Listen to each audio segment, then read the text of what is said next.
কবে সালটা আর মাসটা জানতে চাই। আমি এটাকে চিহ্নিত বলবো না, টার্গেট করেছিল, কারণ ও যে বিনয় মিশ্রদেরকে নিয়ে, প্রতীক দেওয়ানদের নিয়ে, এই যে কুন্তল শান্তনুদের নিয়ে, সুজয় কৃষ্ণ ভদ্রদের নিয়ে যে চুরির ব্যবসাটাও ফেঁদেছিল, এই ব্যবসাটা বাধা দিয়েছিলাম আমি। এবং তৃণমূল এরকম ছিল না। 2011 সালের আগে তৃণমূল কংগ্রেস চেয়ে চিনতে পার্টিটা চালাতো, আমরাও লড়াই সংগ্রাম করেছি, চেয়ে চিনতে চালিয়েছি। এই যে 2014 সালে সাজানো বাগানো এসে প্রবীণ নেতা সোমেন মিত্রকে ঘাড় ধাক্কা মেরে ডায়মন্ড হারবার থেকে 70,000 ভোটে জিতে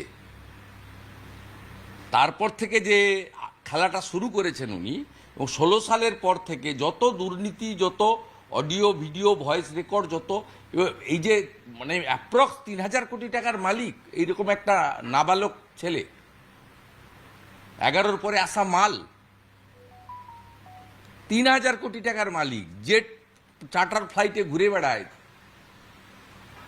তার লাইফস্টাইল কি, কোথায় ছিল এটা? ও তো ভালোই বলেছে।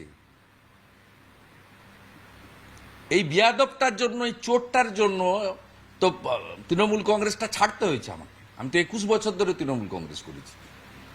মমতা ব্যানার্জির হায়েস্ট অ্যাপিজমেন্ট, তোষণের রাজনীতি, এবং এই যে এটাকে বাছুরটাকে যে তুলেছে, এইটার বিরুদ্ধেই তো আমার প্রতিবাদ ছিল।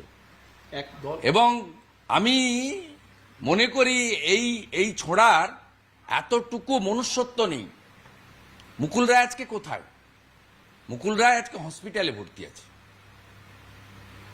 মুকুল রায় আজকে কলকাতায় একটা প্রাইভেট হসপিটালে ভর্তি আছে, সংকটজনক অবস্থায়। এই লোকটা যে বিজেপি থেকে জিতে কৃষ্ণনগরের মতো সিট, যেখানে আপনি আমি যে কেউ দাঁড়ালে, পদ্মফুল দাঁড়ালেই জিতবে, সেই সিট থেকে ভারতীয় জনতা পার্টি তাকে জিতিয়েছে। এবং ভারতীয় জনতা পার্টির সমস্ত নিয়ম ভেঙে দুজনকে টিকিট দিয়েছিল, মুকুল রায়কে এবং তার পুত্রকে, যেটা ভারতীয় জনতা পার্টি সরাসরি একটা নির্বাচনে করে না। এমপিতে কাউকে দিলে এমএলএতে দেয়, সেটা ঠিক আছে, কিন্তু ভারতীয় জনতা পার্টি মাননীয় মুকুল রায়কে সর্বোচ্চ সম্মান দিয়ে ভালো সিট বেছে দিয়েছিল পার্টি, আমি নিজে জানি। এবং তার পুত্রকেও বীজপুর কেন্দ্রে সুযোগ দিয়েছিল।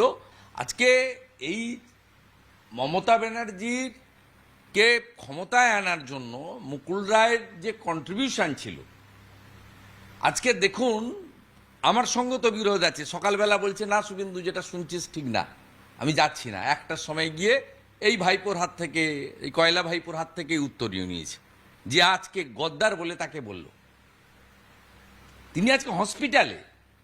আর এই শুভ্রাংশুকেও বলি, ওই নেতাজি ইন্ডোরে বসে তা হজম করলো কি করে? হ্যাঁ, আমরা জানি মুকুল রায় নিজে যেতে চায়নি, শুভ্রাংশু নিয়ে গেছে তাকে। বিজেপির এমএলএ তৃণমূলে নিয়ে গেছে ভাইপোর কাছে। এই যে একটা মনুষ্যত্ব রহিত, এই যে রক্ত মাংসের শরীরে গড়া মানুষ নয়, এর চামড়া যে মানুষের চামড়া নয়। হুঁশ যার আছে তার নাম মানুষের কোনো বোধ নেই, যে আমাকে যা খুশি বলুক, আমি পিসিকে হারিয়েছি, একদিন আসবে ওকে ভিতরেও ঢোকাবো এবং হারাবো। ও কি করতে হয় ওকে করব আমি। সে দিনটার জন্য অপেক্ষা করে আছি। মমতাপন্থীদের একাংশকে তিনি বার্তা দিলেন যে দলের কারা নিজেদের উপরে নিয়ে যাচ্ছে, দলের ক্ষতি করছে। কোনো পন্থী নেই, ও সব গাই বাছুর, পিসি ভাইপো সব এক। ও কোনো পন্থী নেই, ও সব নাটকবাজি, ড্রামা। আমরা অনেক আগেই বলেছি, উনি যেমন 11-র পরে এসে ভোগ করছেন সাজানো বাগানে, হাজার হাজার কর্মী মরেছে, আমরা সব কিছু সর্বস্ব দিয়ে, এরকম বহু কর্মী আমরা কাজ করেছি দিনরাত এক করে দিয়ে। তার পরিবর্তন এসেছে, তিনি ভোগ করছেন। ঠিক একইভাবে মমতা বন্দ্যোপাধ্যায়েরও, উনি 14-15-র আগের মমতা ব্যানার্জি নেই, তারও পরিবর্তন আপনি ছত্রে ছত্র পাবেন। উনার সব আপনার ব্যবহারিক জীবন থেকে চলাফেরা, আদব কায়দা, কথাবার্তা, সব কিছুতেও মমতা বন্দ্যোপাধ্যায় আগের মমতা বন্দ্যোপাধ্যায় নেই। চম্পলা সর্দার, ফেলানি বসাক, মৃত্যু ঘণ্টা বাজানো, সিঙ্গুরে যাওয়া, নন্দীগ্রামে আমাদের লড়াই যখন হচ্ছে মাঝে মাঝে গিয়ে হাত নাড়া, সেসব এখন নেই। অনেক পরিবর্তন হয়েছে। স্বাভাবিকভাবে এগুলো সব ড্রামাবাজি, নাটক। এটা আমি অনেকবার বলেছি। সিপিএমের উপর রাগলে ফরওয়ার্ড ব্লকে পাঠিয়ে দিত, ফরওয়ার্ড ব্লক নিয়ে নিত। এই গোঘাটে আমাদের এমএলএ বিশ্বনাথ কারককে জিজ্ঞেস করবেন, শিবপ্রসাদ মালিক এমএলএ ছিল, জিজ্ঞেস করবেন, যে সিপিএমের সঙ্গে লড়তো ফরওয়ার্ড ব্লকে পাঠিয়ে দিত। আবার যে ফরওয়ার্ড ব্লকের উপরে আরএসপির উপর রেগে যেত, সিপিএম তাকে নিয়ে নিত, যাতে আমাদের বাইরে কেউ না যায়। পিসি ভাইপোর গল্প ঠিক সেম, এসব কোনো ব্যাপার নেই।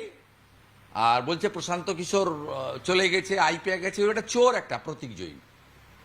পিএইচির কন্ট্রাক্টরের কাছ থেকে 12 কোটি টাকা নিয়েছে, আমার কাছে আছে, আমি প্রপার টাইমে সব করব।